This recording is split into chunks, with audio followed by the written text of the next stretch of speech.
जुआ खेलना 14वां सबसे बड़ा पाप है। निम्नलिखित कथन इस दृष्टिकोण का समर्थन करते हैं। पवित्र कुरान सूरह अल-बकरा में कहता है, वे तुमसे नशे और जुआ खेलने के बारे में पूछते हैं। कह दो, इन दोनों में बड़ा पाप है। सूरह अल-बकरा 2:219। इथम अलकबीर का मतलब बहुत बड़ा पाप है।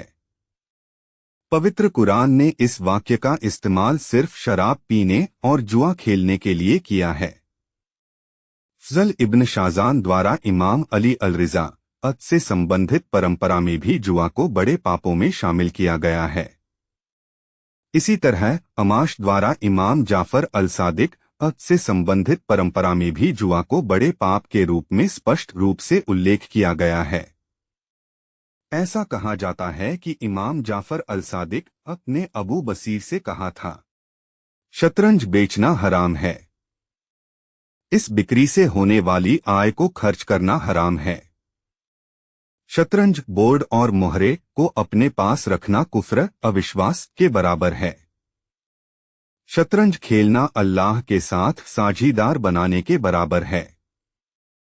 शतरंज खेलने वाले को सलाम करना भी पाप है। जो इसे खेलने के लिए छूता है वह ऐसा है जैसे उसने सूअर का मांस छूकर अपने हाथों को दूषित कर लिया हो। यही परंपरा मन ला यहजारुल फकीह नामक पुस्तक में भी दर्ज है, जिसमें अन्य बातों के साथ यह भी जोड़ा गया है कि दूसरों को शतरंज सिखाना भी एक प्रकार का विनाशकारी पाप है। यह इमाम जाफर अल-सादिक से संबंधित है। अल्लाह रमजान के महीने में सभी गुनाहगारों को माफ कर देता है, सिवाय 3 तरह के लोगों के, शराब पीने वाले, जुआ खेलने वाले और मुसलमान से दुश्मनी और लालच रखने वाले। एक अन्य प्रमाण कुरान की निम्नलिखित आयत है जो दर्शाती है कि जुआ खेलना एक बड़ा पाप है। ए ईमान लाने वालों, नशा और जुआ खेलना और तीरों से शकुन कथन करना तो बस नापाकी है, शैतान का काम है। इसलिए इनसे दूर रहो ताकि तुम सफल हो सको। सूरह अल-माइदा 5:90। मायसीर और अज़लम का क्या अर्थ है? इस कुरान की आयत में जिन संभावनाओं के खेलों का उल्लेख किया गया है उनमें सभी प्रकार के जुए शामिल हैं। इसका अरबी समकक्ष मायसीर है, जो मूल शब्द युसुर से लिया गया है, जिसका अर्थ है आसानी। चूंकि जुआरी कोई मेहनत वाला काम नहीं करता और दूसरों का पैसा आसानी से हड़प लेता है, इसलिए जुए को मायसीर कहा जाता है। अज़लम एक ऐसा खेल है जो पासों के साथ खेला जाता है। दरअसल जुए में लकड़ी के खास टुकड़े हुआ करते थे। अज़लम को अकलम के नाम से भी जाना जाता है। जुआरी एक ऊंट खरीदते थे और कटे हुए ऊंट के मांस को 28 भागों में बांट देते थे। जुए के मैदान में तीर के आकार की लकड़ी के 10 टुकड़े रखे जाते थे। हर टुकड़े का एक खास नाम होता था। उनमें से 7 टुकड़ों के नाम थे फिस, तवाम, रकीब, हलास, नफीस, मसबल और मुअल्ला। हर तीर को मांस का एक खास हिस्सा दिया जाता था। उदाहरण के लिए फिस 1 भाग के बराबर था और मुअल्ला के 7 भाग थे। मांस जो 28 टुकड़ों में विभाजित किया गया था, केवल इन 10 लकड़ी के टुकड़ों में वितरित किया गया था। कुछ तीर ऐसे थे जिन्हें कोई मांस आवंटित नहीं किया गया था और वास्तव में उन्हें पाने वालों को ऊंट की पूरी कीमत चुकानी पड़ी थी। इस खेल में प्रतिभागियों की कुल संख्या 10 थी और 3 बदकिस्मत लोगों को बाहर कर दिया गया। 3 बदकिस्मत तीरों का नाम मनज, सफीह और रगहद रखा गया। अज़लम एक तरह का दाव है, जबकि मायसीर में जुए के सभी प्रकार शामिल हैं। अज़लम का विशेष रूप से उल्लेख किया गया है क्योंकि यह इस्लाम के आगमन से पहले लोकप्रिय था। अज़लम के अन्य तरीके भी दर्ज हैं, लेकिन तरीका चाहे जो भी हो, सभी तरह के दाव हराम हैं। शराब, जुआ, मूर्ति पूजा और अज़लम सभी शैतानी काम हैं। इनमें खुद को शामिल करने से व्यक्ति मोक्ष और परलोक में सफलता से वंचित हो जाता है। इसलिए शराब और जुए के पास भी न जाने का आदेश दिया गया है। जुआ और शराब लोभ और शत्रुता का कारण बनते हैं। शैतान तो बस यह चाहता है कि नशीले पदार्थों और जुआ के माध्यम से तुम्हारे बीच दुश्मनी और नफरत पैदा करे। सूरा अल-माइदा 5:91। यह बात आम है कि शराब के नशे में व्यक्ति अपना होश खो देता है और इस स्थिति में वह बहुत ही असावधानीपूर्ण तरीके से व्यवहार करता है। इसलिए उसके खराब व्यवहार के कारण उसके दुश्मन बनने तय हैं। शराबी अपने परिवार के सदस्यों और दोस्तों की हत्या करने के लिए भी जाने जाते हैं। जहां तक जुए का सवाल है, जुए के खेल में प्रतिभागियों के बीच दुश्मनी सबसे स्वाभाविक परिणाम है। जो व्यक्ति अपने प्रतिद्वंद्वी से अपना पैसा हार जाता है, वह उससे नाराज हो जाता है और बदले की भावना रखता है, और इसमें एक विजेता और एक हारने वाला होता है। जुआरियों पर हावी होने वाला प्रभाव नफरत और दुश्मनी का होता है। जुआ कामुकता और कामुकता का कारण बनता है। जुए में जीतने वाला व्यक्ति आसानी से बहुत सारा पैसा कमा लेता है। जाहिर है, वह अपनी गलत तरीके से अर्जित की गई दौलत को लुटाने के लिए स्वार्थ के तरीके और साधन खोजता है। दरअसल हराम साधनों से होने वाला मुनाफा और भी गैरकानूनी बुराइयों की ओर ले जाता है। लालच सभी जुआरियों की विशेषता है। जीतने वाला जुआरी इतना जुनूनी होता है कि वह बड़े मुनाफे के लिए और अधिक दाव लगाता है। हारने वाला भी उतना ही जुनूनी होता है कि उसने जो खोया है उसे वापस जीतना चाहता है। इस तरह के बाध्यकारी जुनून के विनाशकारी परिणाम होते हैं। पुस्तक बलाहाई अल-इज्तिमाई पृष्ठ 231 पर एक घटना है जिसमें एक ईरानी शहर के निवासी ने अपने प्रतिद्वंद्वी को 3 बार चाकू मारा और उसे मार डाला। आरोपी ने निम्नलिखित बयान दिया: पीड़ित ने जुए के माध्यम से मेरा बहुत सारा पैसा हड़प लिया है। मेरे समझाने के बावजूद वह एक और दाव लगाने के लिए तैयार नहीं था और भाग गया। मैंने उसका पीछा किया और उसे मार डाला। इसी पुस्तक के पृष्ठ 325 पर पत्रिका रोशन फिकरत से निम्नलिखित उद्धरण दिया गया है: अर्जेंटीना के मोंटे कार्लो शहर में एक जुआरी ने 16 घंटे तक चले एक खेल में लगभग 40 लाख टमैन खो दिए। जब कैसीनो बंद हो गया तो वह अपनी कार लेकर जंगल में चला गया और अपने सिर में गोली मार ली। मोंटे कार्लो के आसपास के जंगलों में आत्महत्या की घटनाएं आम हैं। अक्सर जो लोग जुआ खेलने के लिए इस शहर में आते हैं, वे अपना सारा पैसा हार जाते हैं। कई बार वे अपनी वापसी यात्रा का खर्च भी नहीं उठा पाते। ऐसे लोग जंगल में जाकर आत्महत्या कर लेते हैं। एक कैसीनो ने उन लोगों को वापसी का किराया उधार देने का फैसला किया है जो अपना सारा पैसा हार जाते हैं। इत्तेलात डेली की साप्ताहिक पत्रिका संख्या 1060 में निम्नलिखित आइटम शामिल हैं।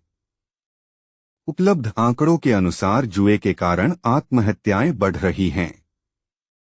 पिछले वर्षों की तुलना में इस वर्ष 1361 में अधिक आत्महत्याएं की गईं। परिणामस्वरूप कैसीनो मालिकों ने इसे अशुभ वर्ष का नाम दिया है। पिछले वर्ष पेरिस में हारने के बाद 120 लोगों ने आत्महत्या कर ली थी। अमेरिका के सांख्यिकीविदों का कहना है कि 30% अपराधों का कारण जुआ है। 2. यह देखा गया है कि अधिकांश अपराधी जैसे लुटेरे, जेबकतरे और हत्यारे अपने जुआघरों से निकलने के बाद अपराध करते हैं। अल्लाह को भूलना। शराब और जुआ आध्यात्मिक दिवालियापन की ओर ले जाने वाली बुराइयां हैं। ये अपराधी अल्लाह और अपने निर्माता के प्रति अपने कर्तव्यों से बेखबर हैं।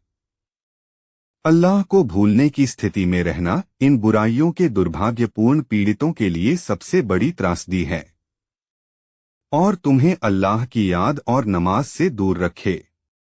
सूरह अल-माइदा 5:91।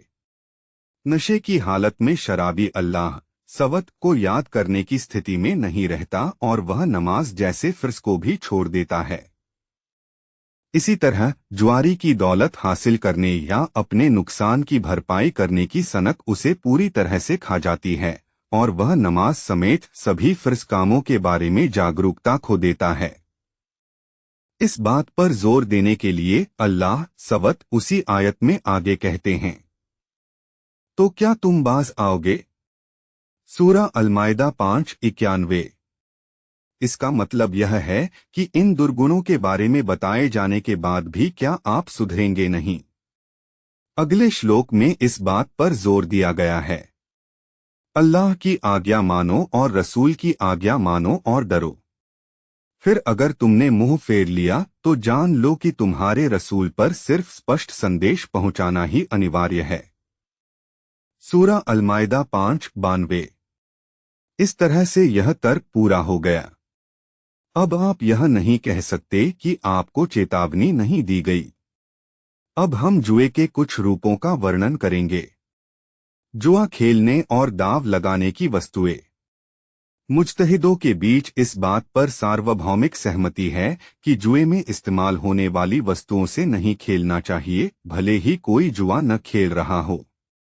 पहले उल्लेखित परंपरा जिसमें कहा गया है कि शतरंज को छूने वाला व्यक्ति सूअर के मांस में हाथ लगाने वाले व्यक्ति के समान है, आगे कहती है, शतरंज खेलने वालों की नमाज तब तक मान्य नहीं होती जब तक वे खेल के बाद अपने हाथ न धो लें।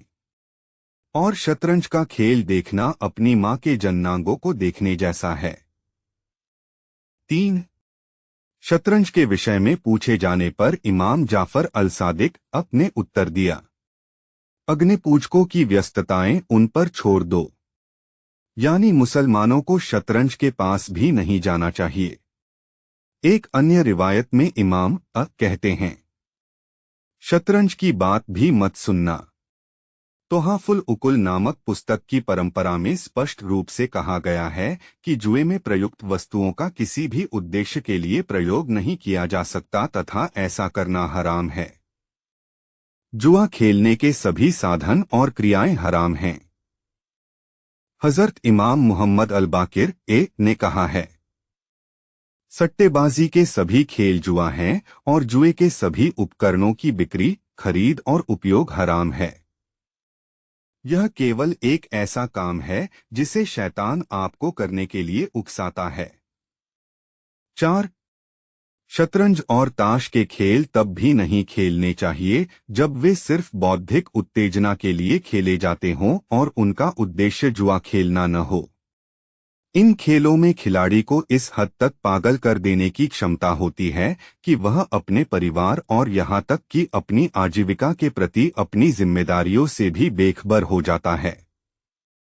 ऐसी सभी तरह की हरकतें एक खुशहाल पारिवारिक जीवन को भी तहस-नहस कर देती हैं। शैतान भी खिलाड़ियों को दांव पर लगाने के लिए उकसाने का मौका नहीं गंवाएगा। बहुत जल्द ही बौद्धिक अभ्यास के तौर पर शुरू किया गया खेल पैसे कमाने का खेल बन जाएगा। समाज से जुए को खत्म करने का एकमात्र कारगर तरीका यह है कि हमारे इमाम द्वारा बताए गए ऐसे खेलों से दूर रहा जाए। इसलिए इस्लाम ने ऐलान किया है कि जुए के औजार बनाना हराम है, उन्हें खरीदना या बेचना हराम है और इन लेनदेन से होने वाले मुनाफे से खर्च करना हराम है। जुए के औजार अपने पास रखना भी हराम है, उन्हें नष्ट करना अनिवार्य है। इसहाक इब्न अम्मार ने इमाम जाफर अल-सादिक से पूछा कि क्या बच्चे अंडे और काजू के साथ उसी तरह खेलते हैं जैसे जुआ खेलते हैं? इमाम ने उनसे कहा, ये चीजें भी मत खाना।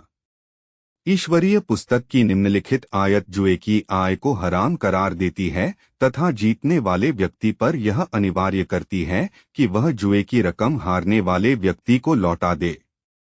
ए ईमान वालों, अपने माल आपस में झूठ बोलकर न खाओ। सूरा अन-निसा 4:29। बिना शर्त के भाग्य का खेल खेलना। उपरोक्त चर्चा से हम जानते हैं कि बिना शर्त के भी जुए में इस्तेमाल होने वाली वस्तुओं से खेलना हराम है। बैठकर जुआ देखना भी हराम है। नहीं, अनिल मुनकर की प्रथा के अनुसार हम पर यह अनिवार्य है कि हम उस जगह से चले जाएं जहां लोग जुआ खेल रहे हों। यह मुस्तहब है कि अगर हमारी नज़र जुए की किसी चीज पर पड़ जाए तो इमाम हुसैन को याद करें और यजीद पर लानत भेजें। फजल इब्न शाजान इमाम अली अल रिजा से रिपोर्ट करते हैं, जिस समय हुसैन इब्न अली का धन्य सिर शाम में लाया गया था, यजीद ने अपने सहयोगियों के साथ जौ की शराब, आधुनिक समय की बियर के समान खाना और पीना शुरू किया। भोजन के बाद यजीद ने धन्य सिर को एक तश्तरी में रखने और अपने सिंहासन के पैरों के पास रखने का आदेश दिया। एक शतरंज की बिसात बिछाई गई और शापित यजीद शतरंज खेलने बैठ गया। खेल के दौरान उसने इमाम हुसैन अपने पिता और दादा का उपहास किया। जब भी वह कोई खेल जीतता तो वह जौ की शराब पकड़ता और 3 प्याले पीता। फिर वह तश्तरी में बची हुई शराब को इमाम हुसैन के सिर पर उंडेल देता था। जुए के लिए सामान्यतः उपयोग न किए जाने वाले लेखों पर सट्टा लगाना। जुए में इस्तेमाल न होने वाली चीजों पर दाव लगाना भी हराम है। तीरंदाजी और घुड़दौड़ इस हद तक अपवाद हैं कि सिर्फ उन लोगों को आपस में दाव लगाने की इजाजत है जो इन खेलों में हिस्सा लेते हैं। इन 2 खेलों के अलावा किसी भी दूसरी प्रतियोगिता में दाव लगाना हराम है। उदाहरण के लिए नौकायन, भारोत्तोलन, भाला चलाना आदि। जीतने वाले प्रतिभागी की आय हराम है। उसे इसे अपने प्रतिद्वंद्वी को वापस करना होगा। घुड़दौड़ और तीरंदाजी।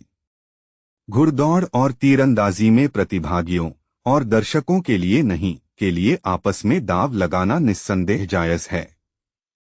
विजेता को जीतने वाली राशि का पूरा हक है।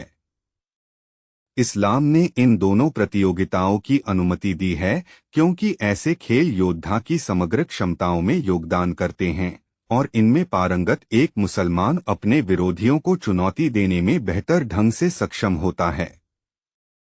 कानूनी फैसलों की किताबों में विवरण का पता लगाया जा सकता है। शाहिद थानी ने अपनी किताब मसालिक में मुज्तहिदों के सर्वसम्मत फैसले का हवाला दिया है। इमाम जाफर अल सादिक की किताब अल-वाफी में 3 रिवायतें दर्ज हैं, जिनमें कहा गया है कि घुड़दौड़ और तीरंदाजी को छोड़कर जब भी कोई खेल दाव पर लगाया जाता है तो फरिश्ते नाराज हो जाते हैं और शर्त लगाने वालों पर श्राप देते हैं। यह वर्णित है कि पवित्र पैगंबर अलैहि वसल्लम ने कहा, घोड़े और ऊंट की दौड़ या तीरंदाजी की प्रतियोगिता आयोजित होने पर कौन मौजूद होते हैं? इन 3 को छोड़कर हर प्रतियोगिता जुआ है और हराम भी है। 6. एक अन्य परंपरा में पवित्र पैगंबर ने इन 3 के अलावा सभी प्रकार की प्रतियोगिताओं पर रोक लगा दी है। घुड़दौड़, ऊंट दौड़ और तीरंदाजी के अलावा कोई भी प्रतियोगिता उचित नहीं है। 7. इमाम मोहम्मद अल-बाकिर से संबंधित मोहम्मद इब्न कैस द्वारा लिखित एक प्रामाणिक परंपरा कहती है, अमीरुल मोमिनीन अली ने एक व्यक्ति के खिलाफ फैसला सुनाया जिसने अपने दोस्तों के साथ भेड़ के मांस के अधिकतम उपभोग पर शर्त लगाई थी। फैसला सुनाते हुए इमाम ने कहा, अगर तुमने भेड़ खा ली है तो यह तुम्हारी है, लेकिन अगर तुमने सिर्फ शर्त लगाई है और खाना शुरू नहीं किया है तो तुम्हें जुर्माना देना होगा। यह जुर्माना सभी प्रतिभागियों के लिए बराबर है और इसका इस बात से कोई संबंध नहीं है कि किसने ज्यादा या कम खाया। हालांकि उन्होंने हारने वाले को कोई नुकसान, पैसे आदि का उठाने से रोक दिया। जिसने सबसे कम खाया और शर्त हार गया, उसे कोई नुकसान नहीं होगा क्योंकि शर्त अमान्य है। इमाम मोहम्मद अल-बाकिर इस नतीजे पर पहुंचे हैं कि अमीरुल मोमिनीन ने इस तरह के सौदे को हराम करार दिया है। 8. हजरत जाबिर रजी. इमाम मोहम्मद अल-बाकिर की रिपोर्ट से वर्णन करते हैं, जिन्होंने पवित्र पैगंबर सल्लल्लाहु अलैहि वसल्लम से उद्धृत किया है। हर प्रतियोगिता जुआ है जिसमें हारने वाले को एक निश्चित राशि चुकानी पड़ती है, चाहे वह काजू हो या गोबर। किसी भी वस्तु का उपयोग शर्त लगाने के उद्देश्य से करना जुआ है, भले ही ऐसी वस्तु सामान्यतः जुए से जुड़ी न हो। बिना दाव के खेल। मुज्तहिदों में मुकाबले के खेलों के बारे में कुछ मतभेद है कि इनमें न तो जुए के औजारों का इस्तेमाल होता है और न ही दाव पर लगाकर खेला जाता है। ज्यादातर फुकियाह ऐसे मुकाबलों को हराम मानते हैं। अल्लामा हिल्ली रजी ने अपनी किताब तस्केरा में लिखा है, नौका प्रतियोगिता की अनुमति नहीं है, भले ही हारने वाले को कुछ भी भुगतान न करना पड़े। यह विद्वानों का सर्वसम्मत निर्णय है। अल्लामा हिल्ली रजी भी कहते हैं, नंगे हाथों से पत्थर फेंकने की प्रतियोगिता की अनुमति नहीं है। इसी तरह घोड़े और ऊंट के अलावा किसी भी जानवर की दौड़, नौका विहार या पक्षियों की दौड़ की अनुमति नहीं है, भले ही कोई मौद्रिक शर्त शामिल न हो। मुर्गों की लड़ाई और बकरों की लड़ाई भी निषिद्ध है। संक्षेप में, वे सभी प्रतियोगिताएं निषिद्ध हैं जो जिहाद के क्षेत्र में उपयोगी योगदान नहीं देती हैं। उदाहरण के लिए, लंबे समय तक पैदल खड़े रहना, अनुमान लगाने वाले खेल या संख्या वाले खेल, लंबे समय तक पानी के नीचे रहना। निष्कर्ष में, घुड़दौड़ और तीरंदाजी को छोड़कर किसी भी प्रतियोगिता की अनुमति नहीं है, चाहे इसमें कोई शर्त शामिल हो या नहीं। शाहिद थानी जैसे कुछ विधिवेत्ता ऐसे खेलों को हराम नहीं मानते हैं जिनमें जुए के औजारों का इस्तेमाल नहीं होता और जिनमें कोई शर्त नहीं लगाई जाती। वे ऐसी प्रतियोगिताओं की अनुमति देने के पक्ष में हैं। यह राय खास तौर पर ऐसी प्रतियोगिताओं के लिए सही लगती है जिनमें हमारे धर्म के हराम पहलुओं से किसी भी तरह से समझौता नहीं किया जाता, या ऐसी प्रतियोगिता के लिए जिसका कोई खास उद्देश्य हो, जैसे सुलेख पढ़ना, सिलाई, निर्माण, खेती आदि की प्रतियोगिता। एथलेटिक्स और नौका विहार भी इसी श्रेणी में आ सकते हैं। लेकिन चूंकि अधिकांश मुज्तहिदों ने घुड़दौड़ और तीरंदाजी को छोड़कर सभी प्रतियोगिताओं पर रोक लगा दी है, इसलिए एहतियात के तौर पर प्रतियोगिताओं से दूर रहना ही बेहतर है। हालांकि ऐसी प्रतियोगिताएं जिन्हें जायज माना जा सकता है, वे भी प्रतिबंधित हैं अगर उनमें जोखिम शामिल है। उदाहरण के लिए, खतरनाक कार रेसिंग प्रतियोगिता या पेटूपन और नौकायन के खतरनाक तरीके सभी हराम हैं क्योंकि उनमें जोखिम शामिल है। दान के नाम पर लॉटरी टिकट खरीदना, जिसमें पैसा वापस नहीं किया जाता और केवल कुछ ही लोग बिना किसी प्रयास के पैसा जीतते हैं, हराम है। यह जुआ है और बहुत बड़ा पाप है।